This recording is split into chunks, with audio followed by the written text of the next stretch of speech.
বেরিয়ে চলে এলাম তোমাদের কাছে। আমার নাম সোনা শর্মা। তো আমি আমের আচার বানিয়েছি, তো তোমাদেরকে দেখাবো। তো রোদ্র দিচ্ছি, এই দেখো। আর আম দেখো গামলায়।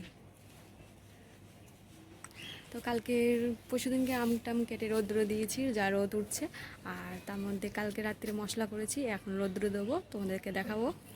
তো দেখতে পাচ্ছ গাইস, এইগুলো আমি আম কেটে রৌদ্র দিয়ে শুকিয়ে আর তারপর মশলা করে নিলাম। মশলা করে তেল মাখিয়ে, মশলায় তেল মাখিয়ে তারপরে এই রৌদ্রে দিচ্ছি। রৌদ্র দিয়ে এক পর হাফবেলা শুকিয়ে নিতে হবে, শুকিয়ে তারপর বয়নে ঢুকিয়ে নিতে হবে, ঢুকিয়ে তারপর রৌদ্রে দিতে হবে আবার, তারপর আচার কমপ্লিট হয়ে যাবে। তো দেখতে পাচ্ছ আমি 1 গামলা করেছি। তো আশা করি আমের আচার সবাই খেতে খুবই ভালোবাসো। তো আশা করি তোমাদের খুবই ভালো লেগেছে। দেখো কত সুন্দর করেছি। এটা আমার শাশুড়ি মা শিখিয়ে দিয়ে গেছে, যেহেতু আমাদের শাশুড়ি মা এখন নেই, অনেক দূরে আমাদের থেকে চলে গেছে। তো আশা করি তোমাদের ভালো লেগেছে।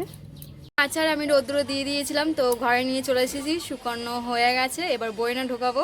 তো চলো তোমাদেরকে দেখাবো। তো আচারের মশলা একদম পুরো একদম রৌদ্র থেকে নিয়ে চলে এলাম। তো এই বয়নে সাজিয়ে সাজিয়ে রাখবো, তারপর তেল দেবো, দিয়ে আবার রৌদ্র দেবো।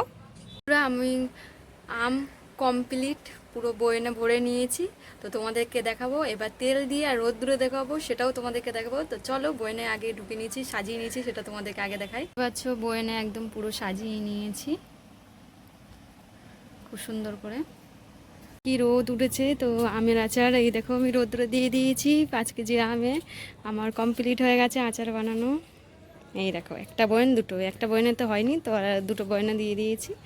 তো দেখতে পাচ্ছ তেল দিয়ে দিয়েছি, একদম যা রোদ উঠেছে কড়া উঠেছে। এবার আমি ঘরের দিকে যাবো। আমাদের আচার তো রোদ্র দিয়ে দিলাম। তো টাটা, পরে ভিডিওতে আবার দেখা হবে।